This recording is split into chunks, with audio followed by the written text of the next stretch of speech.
زندگی نے۔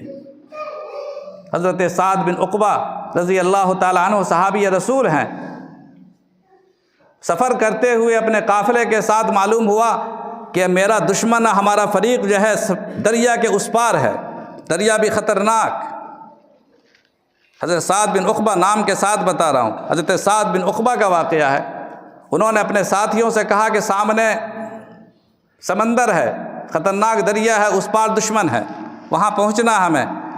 اور سب سے کہا، حضرت اپنے ساتھیوں سے کہا کہ اللہ تعالیٰ کی مدد سے ہم لوگ دریا میں پاؤں رکھ دیں۔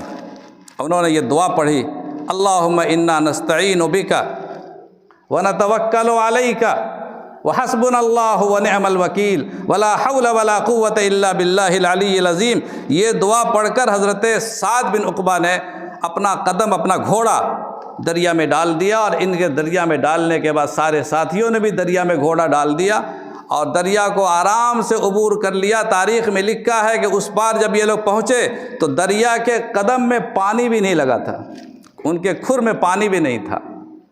یہ جہاں چیز ہے، کیا لوح و قلم تیرے ہیں۔